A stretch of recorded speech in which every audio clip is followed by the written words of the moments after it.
Hi, everyone. Welcome back to Old Time Rock and Roll. I'm your host, David Tear, where I've been featuring my personal top 3,000 rock songs of all time from 1954 to 1999. Today, I'm up to song number 2920, and this is my first song by Elvis, the king of rock and roll. It's Hard Headed Woman by Elvis Presley. I'm not a huge Elvis fan. I mean, he is my third biggest artist on my list. I have 37 of his songs on my list. This is the last of them.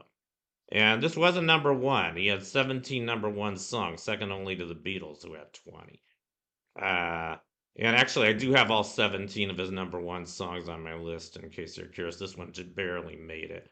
I'm not crazy about this song. I mean, I'm not, like I said, I'm not a huge fan of Elvis. I mean, I did see the Elvis movie that came out a couple of years ago. I guess that did really, make me see him in a different light. I think it also kind of raised my opinion of him because he was a very simple guy. I don't want to go through his whole history, but he was a very simple guy. He was just a poor kid growing up in Memphis. He was very close to his mom, and he had a brother that died in infancy. And I guess he just had a lucky break in the 50s. I mean, he happened to run into his manager to be Colonel Parker, who hired him, and he was known as the Snowman. I don't know if you guys have seen the movie, but Elvis became the showman. His manager, Colonel Parker, became the Snowman, who kind of did a snow job on him, at least according to the movie. He passed him off as a sex god, basically, which he kind of was. I mean, I guess he was just so handsome and such a good singer that women couldn't resist him, and the snowman noticed that about him, and he promoted him into being this, one of the biggest stars the world's ever known. And he wasn't prepared for that, unfortunately. I think it's kind of sad because we all know that he died very young. He was only 42 when he died, and I think he was a drug addict when he died. He was also eating a lot of junk food, and he was very depressed. And I think a big reason for all that was he was worked too hard. I mean, that's just what I think.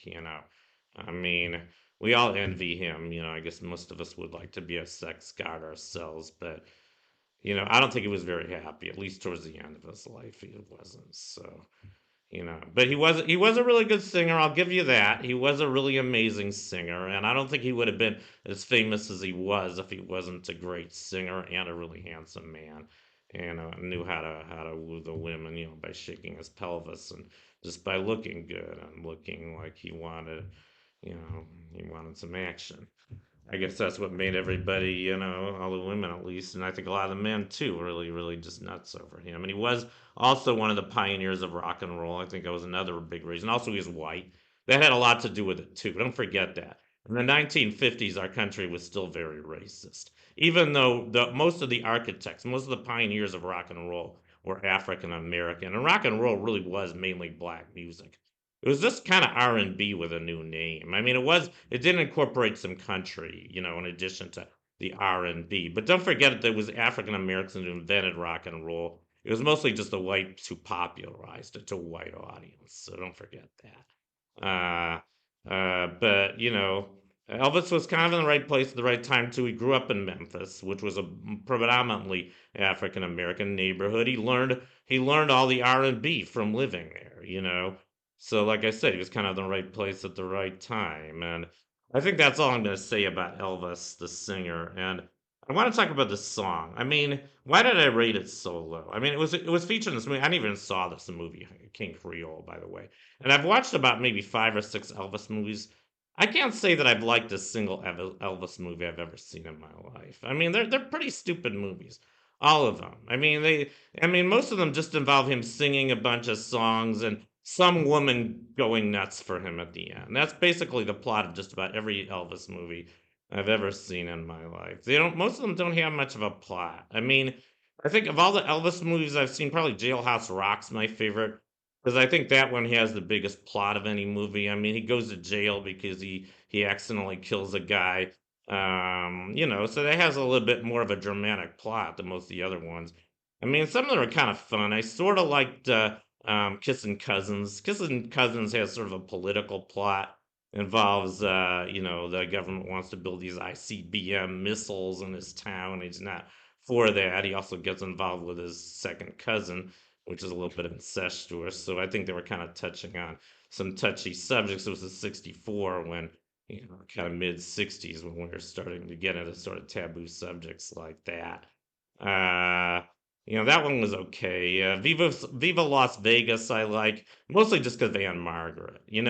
And Margaret, she was like the female Elvis. I mean, she was irresistible, even to me. I mean, and it's funny because well, here's a picture of Elvis. I guess I just have to show a picture of Elvis. But I was talking about Anne Margaret. She was in Viva Las Vegas. She was also in this movie called Bye Bye Birdie, which I really love this movie, by the way. This is an Elvis spoof. This one came out in '63. They have a guy who's supposed to be Elvis. He's called Conrad Birdie, and it's basically the same plot that really happened to Elvis. Elvis was drafted in 1958. In the movie Bye Bye Birdie, there's a guy who's supposed to be Elvis called Conrad Birdie who gets drafted. So it's basically kind of about Elvis. And of course, Anne Margaret's this 16-year-old teenager who has a huge crush on him. She has another boyfriend. I'm not going to give you the whole plot, but I mean, it's a good movie. It actually has a plot. I mean, it is kind of a childish movie. It's mostly for preteens, uh, but I still like it. I don't know why. Really good music in this movie too. Some classic songs like "Kids Today" and "Put on a Happy Face," and "We Got a Lot of Living to Do." So I actually do really like "Bye Bye Birdie," and I do really like Anne Margaret. And I think I'll just finish by I'll sing a couple bars of the song that made all the women faint. Honestly sincere. Are you gonna be sincere? Are you gonna be sincere? Okay, if any of you women watching this passed out when I was singing that, then when you come to, just put a message in to that effect. I don't think that happened, but you never know. So anyway, that's my profile on. Oh, and I didn't even mention the song. I guess before I finish this video, I should say a little bit about this song, why I don't like this song.